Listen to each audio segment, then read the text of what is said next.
1965년 봄, 흐린 하늘 아래 낡은 보육원 건물이 조용히 서 있었습니다. 창문마다 오래된 커튼이 바람에 흔들렸고 복도엔 아이들의 울음소리가 희미하게 퍼졌습니다. 그날 새벽 간호사 이소연은 작은 신생아 3명을 품에 안고 있었습니다. 새 아이는 놀라울 만큼 닮아 있었고 울음소리조차 똑같았습니다. 그녀는 아이들의 발목에 A, B, C가 적힌 태그를 매달았습니다. 기록부엔 특별관리 대상이라는 빨간 도장이 찍혔습니다. 이 아이들은 왜 이렇게 구분이 안 되죠?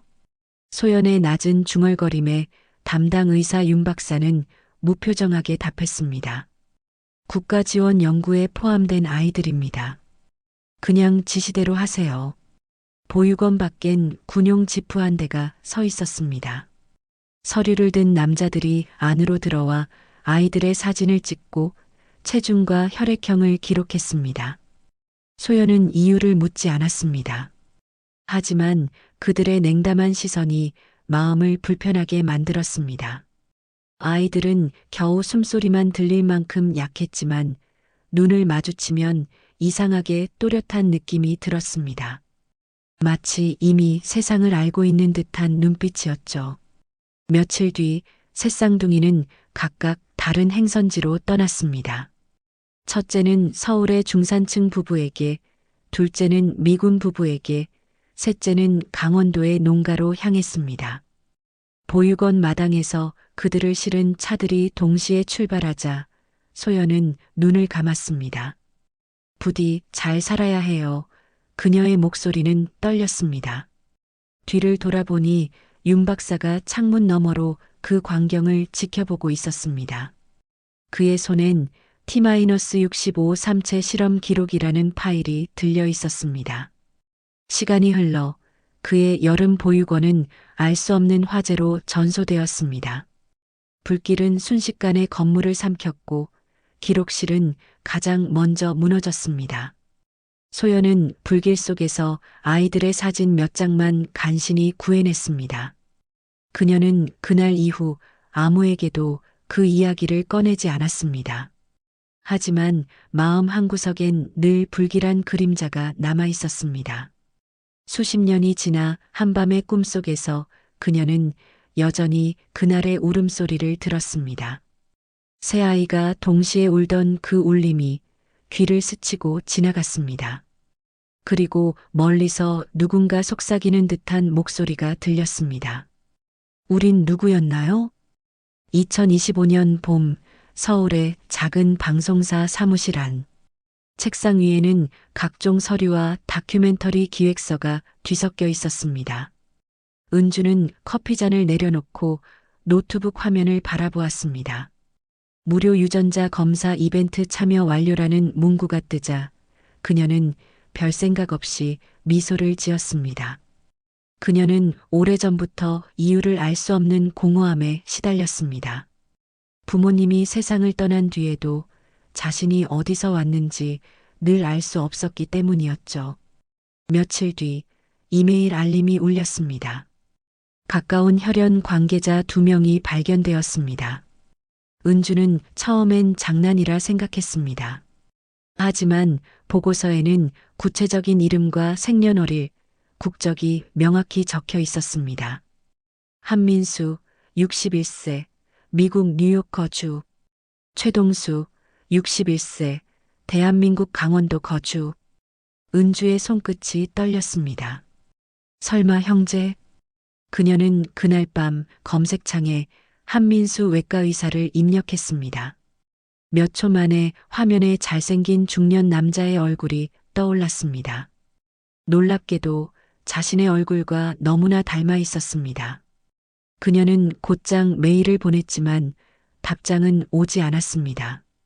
며칠 뒤 뉴욕의 병원. 민수는 퇴근 후 병원 사무실에서 한 통의 이메일을 열어보았습니다. 낯선 한국 여성이 자신과 DNA가 일치한다고 주장하고 있었습니다. 그는 헛웃음을 지으며 창을 닫으려 했지만 문득 화면 구석의 유전자 일치율 99.998%라는 숫자에 시선이 멈췄습니다. 그날 밤 민수는 연구용 데이터베이스를 직접 확인했습니다. 그의 기록에도 동일한 결과가 떠 있었습니다. 이게 무슨 일이지?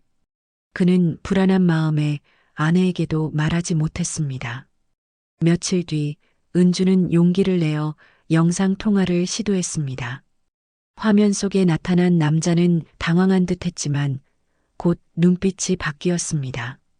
두 사람은 서로의 얼굴을 바라보다 아무 말도 할 수 없었습니다. 목소리, 표정, 웃음소리까지 닮아 있었습니다. 그리고 화면 속 민수가 천천히 입을 열었습니다. 우리 예전에 만난 적이 있나요? 은주는 숨을 삼켰습니다. 그 순간 화면 너머로 오래된 기억의 조각이 스쳐갔습니다. 이름 모를 공간, 희미한 불빛, 그리고 손을 꼭 잡고 있던 누군가의 온기. 그녀는 확신했습니다. 이건 단순한 우연이 아니라 잃어버린 운명의 시작이었습니다.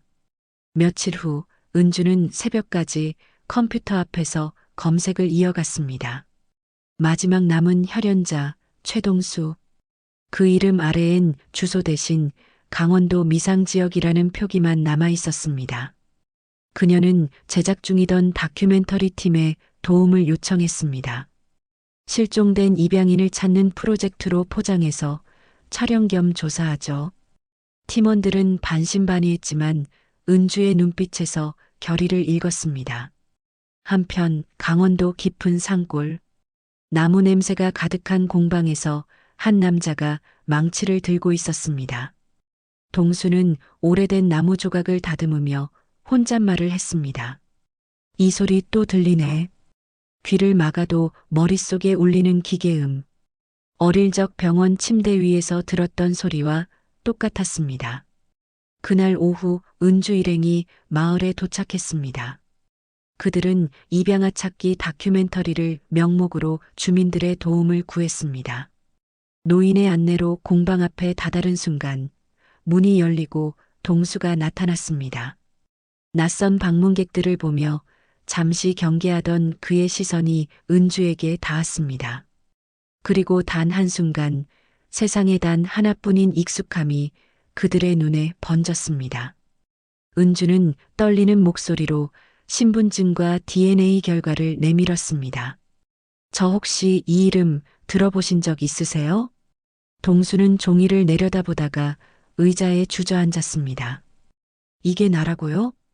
은주는 눈물을 참으며 고개를 끄덕였습니다. 민수는 화상 연결을 통해 두 사람의 대화를 지켜보고 있었습니다. 그는 화면 속 남자의 얼굴을 보자 숨이 멎는 듯 했습니다. 세 사람의 생김새는 거울처럼 닮아 있었습니다. 은주는 깊은 숨을 들이쉬며 말했습니다.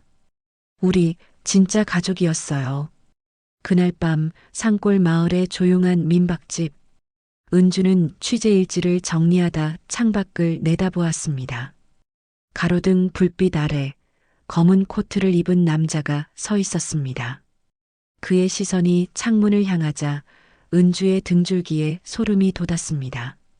그녀는 본능적으로 커튼을 닫았습니다. 그 순간 휴대폰에 알림이 떴습니다. 미확인 접속 시도 당신의 DNA 데이터에 접근 중입니다. 이튿날 아침 은주는 노트북을 붙잡은 채 잠에서 깼습니다. 새벽 사이 누군가가 그녀의 DNA 계정에 침입한 흔적이 남아 있었습니다. 이건 단순한 해킹이 아니에요. 은주는 급히 민수에게 연락했습니다. 민수는 이미 미국에서 그보다 더 불길한 사실을 확인하고 있었습니다. 그의 의료 데이터베이스 안에 T-65 실험체라는 문서가 떠 있었던 것입니다. 그 파일, 너도 봤어? 은주의 물음에 민수는 잠시 침묵했습니다. 응. 그런데 그 안에 우리 이름이 있었어. 은주는 얼굴이 하얗게 질렸습니다. 그녀는 곧장 동수와 함께 강원도에 폐쇄된 연구소를 찾아갔습니다. 군용 철조망이 녹슨 채 남아 있었고 바람에 금속 냄새가 섞여 있었습니다. 무너진 건물 안으로 들어서자 썩은 냄새와 먼지가 그들을 맞았습니다. 은주는 손전등으로 바닥을 비추다 낡은 표지판을 발견했습니다. 국가보건연구소 부속실험동 출입금지. 벽에는 바랜 사진들이 빽빽하게 붙어 있었고 그 중엔 새 아이의 신생아 시절 사진이 있었습니다. 그 아래엔 복제체 A, 복제체 B, 복제체 C라는 글씨가 흐릿하게 남아 있었습니다. 민수는 서버실로 추정되는 방에서 오래된 하드디스크를 꺼냈습니다. 그가 노트북을 연결하자 깜빡이던 화면에 오래된 기록 파일이 열렸습니다. T-65 3체 인체 복제 연구. 파일 안에는 의료 기록, 성장 실험, 유전자 변이 수치가 차례로 정리돼 있었습니다. 그 순간 은주의 손이 떨렸습니다. 우리가 실험체였던 거야. 동수는 고개를 저으며 바닥을 쳤습니다. 난 그냥 평범하게 살고 싶었는데. 그의 눈에서 눈물이 떨어졌습니다.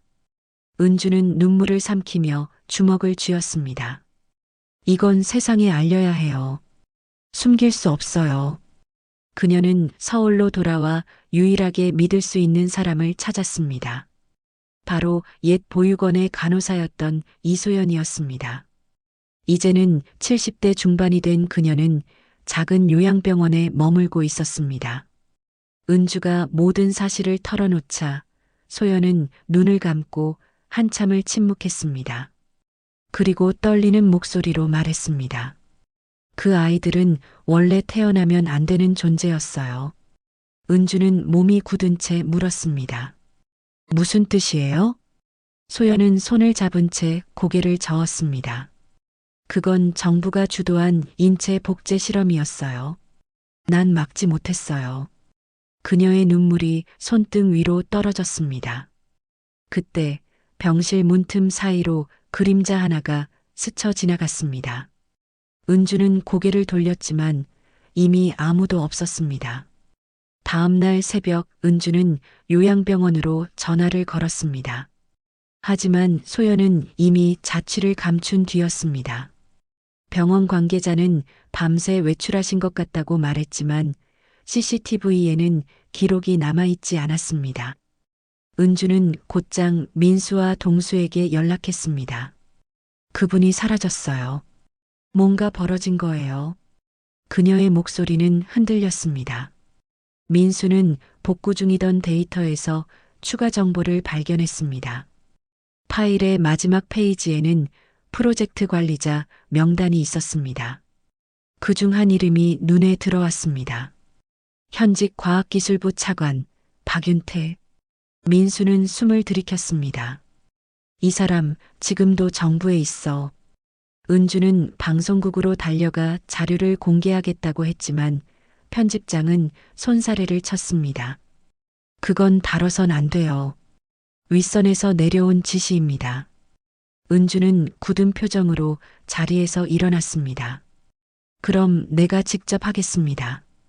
그녀는 다큐멘터리 팀과 함께 기자회견을 준비하기 시작했습니다.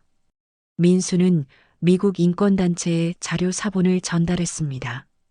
그는 의사로서의 명예를 잃을 수도 있다는 걸 알았지만 침묵은 더 큰 죄라고 생각했습니다. 동수는 두려움에 떨면서도 자신이 찍은 사진과 연구소의 영상 파일을 제공했습니다. 세 사람은 비밀 아지트에서 마지막 영상을 촬영했습니다. 우리는 인체 복제 실험의 피해자입니다. 은주의 목소리는 단호했습니다. 민수는 과학자로서의 윤리를 호소했고 동수는 평범한 삶을 빼앗긴 자신의 이야기를 전했습니다. 촬영이 끝나자 세 사람은 파일을 암호화해 여러 채널로 분산 전송했습니다. 그날 밤 낯선 차 한 대가 은주의 집 앞에 멈췄습니다. 두 남자가 차에서 내렸고 주변을 살피며 누군가에게 전화를 걸었습니다. 확인했습니다. 대상은 아직 안에 있습니다. 은주는 커튼 사이로 그 장면을 지켜보다 숨을 죽였습니다. 휴대폰에 메시지 알림이 떴습니다. 전송 완료. 영상이 업로드되었습니다. 그 순간 세상 곳곳에서 알림이 울리기 시작했습니다. 영상은 이미 온라인에 퍼지고 있었습니다. 다음 날 아침 뉴스 헤드라인이 바뀌었습니다. T-65 복제 실험 실체 폭로, 정부 연루 의혹 파장. 은주는 화면을 바라보며 깊게 숨을 내쉬었습니다. 하지만 창문 밖 검은 차량은 여전히 그 자리에 서 있었습니다. 폭로 영상이 퍼진 지 하루 만에 세상은 들끓었습니다. 국내 언론은 처음엔 조심스럽게 다뤘지만 해외 매체들이 보도하자 분위기가 급변했습니다. 한국에서 인간 복제 실험이 있었다. 제목이 달린 기사들이 실시간으로 공유되었습니다. 거리의 사람들은 스마트폰을 들여다보며 수군거렸고 정부는 긴급 기자회견을 열었습니다. 해당 내용은 사실이 아닙니다.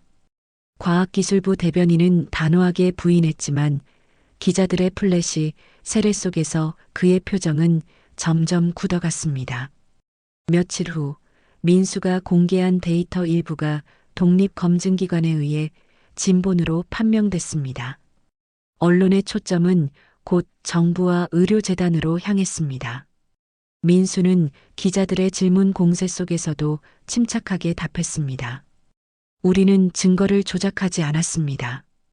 이건 기록입니다. 은주는 전국적인 관심의 중심에 서 있었습니다. 언론 인터뷰 요청이 빗발쳤고 방송 출연 제안도 쏟아졌습니다. 그러나 그녀의 표정은 밝지 않았습니다. 협박 편지와 낯선 전화가 끊이지 않았기 때문이었습니다. 진실을 멈추지 않으면 너희 중 한 명이 사라질 거야. 그 문장은 단순한 위협으로 들리지 않았습니다. 동수는 그런 상황을 견디지 못했습니다. 나는 그냥 조용히 살고 싶었는데 왜 우리한테 이런 일이 생긴 거야? 그는 카메라 앞에서 울음을 삼켰습니다.